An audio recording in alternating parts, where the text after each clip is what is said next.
these are your notes for section 7.4, Graphing Exponentials. There are actually 2 section 7.4s that you will have. This is the first of them with exponentials. You'll have one with logarithmics later on. So it says describe the transformation of f represented by g. So looking at this, we have our transformation. The +3 moves it up 3. The negative out front is an x-axis reflection. Right here we have a 1/2. That's a vertical compression of 1/2. The +2 would move it left 2. And the -5 would move it down 5. Right here we have, this should be to the x. It's a misprint right there. To the x and then to the -3x. So the negative in there with the x is going to be a y-axis reflection. And the 3 would be a horizontal compression of 1/3. Remember, that's always the reciprocal. And then we have 2/3 the x and 4 times 2/3 the x minus 2. The 4 is a vertical stretch of 4. And the -2 would move it right 2. Each graph shows and is a transformation of e to the x. Match each graph function with its graph.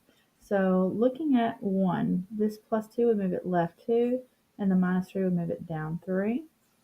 So looking at these, the one that's moved left and down would be f. The negative would be an x-axis reflection. So this is going to flip over. It's also going to go left 2 and up 1. That's going to be C. Process of elimination says this is A, but just to humor me, this one's going to move right 2 and down 1. That is A. Work with a partner to determine the domain, range, and asymptote of each function. So the domain of all 3 is all real numbers, or -infinity to infinity. Your range of this first one, it gets really close to -1, so it's going to be from -1 to infinity for your range. Your range on this one, it goes from -infinity all the way up to 1. We're using parentheses there because it gets close to it, but it never touches it. And then right here, it starts at -3 and goes to infinity. So whenever it gets really close to that but doesn't touch it, it's what we call an asymptote. So these are all horizontal asymptotes. So the horizontal asymptote right here, and it's going to correspond with your range. So it's a y equals -1. Our horizontal asymptote on this one is y is equal to +1. And our horizontal asymptote on this one is at -3. You could draw these lines in there. You don't have to, but those are the asymptotes that it's talking about. It has a quick little reminder of all your different transformations if you need a quick reminder of those. It also shows you specific examples of what those look like with exponentials. And we're going to do some graphing. It says describe the transformation represented by this and then graph each function. So 1/2 to the x and 1/2 to the x minus 4. So we know that this is moved down 4.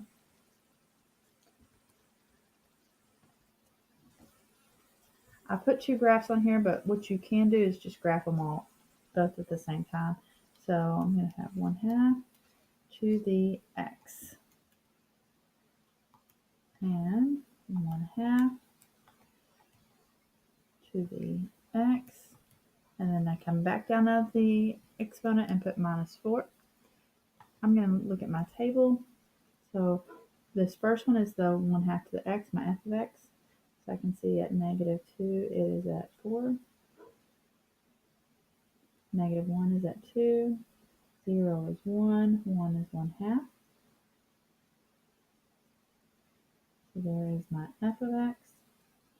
G of x, I can see those all came down 4.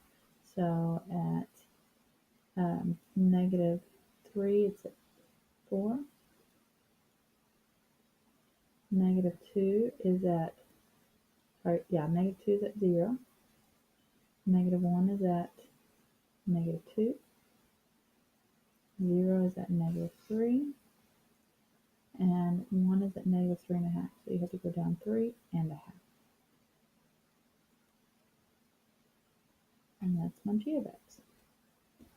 Describe with your transformation. So this plus 3 would move it left 3, and the plus 2 would move it up 2. Let's see. So e to the x and e to the x plus 3 come out of the exponent plus 2. Negative 1 is at 0.3, 0, 1, 1, 2.7. So there is my f of x function. And g of x, I can see at negative 4, it's at 2.3. Negative 3 is at 3. Negative 2 is at 4.7.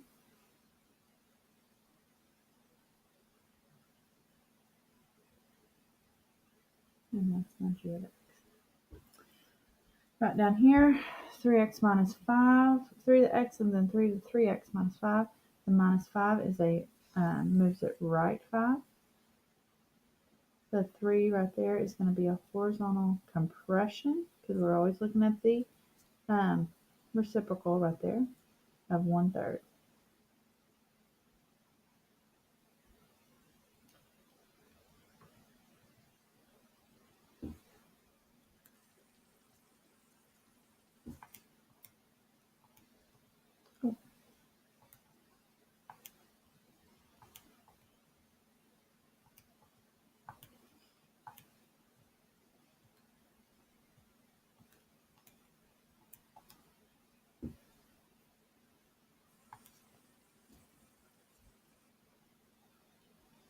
Negative 1, 1/3, 0, 1, 1/3.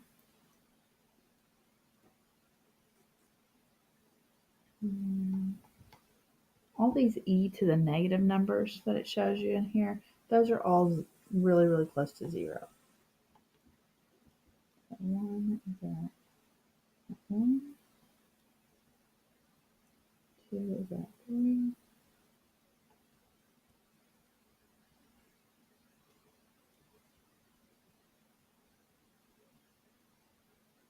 there's f and g, and one more.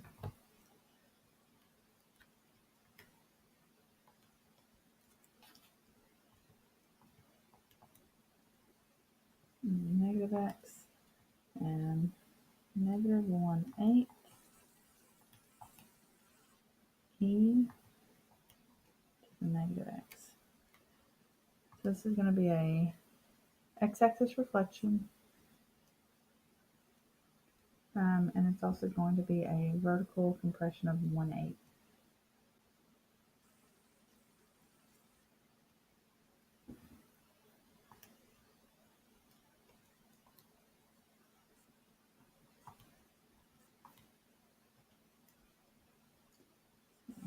-1, 2.7, 0, 1, 1.36. There's my f of x function. G of x is going to look a lot different on this one. So 0 is at negative 4 is at negative 6.8.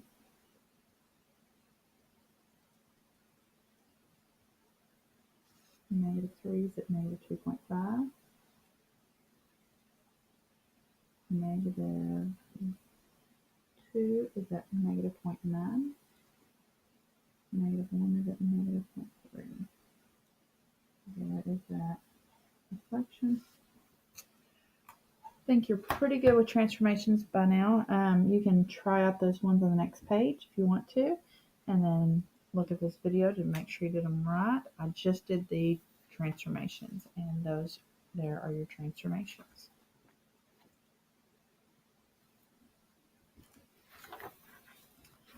We also need to be able to write functions given transformations.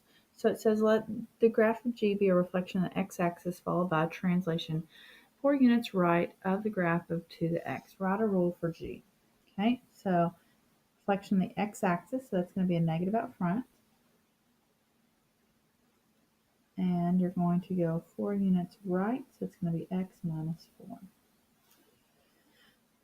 Let the graph of G be a horizontal stretch by factor 3. Horizontal stretch, remember, is inside of the x and it's always the reciprocal. So we're going to be writing in a 1/3, followed by a translation of 2 units up.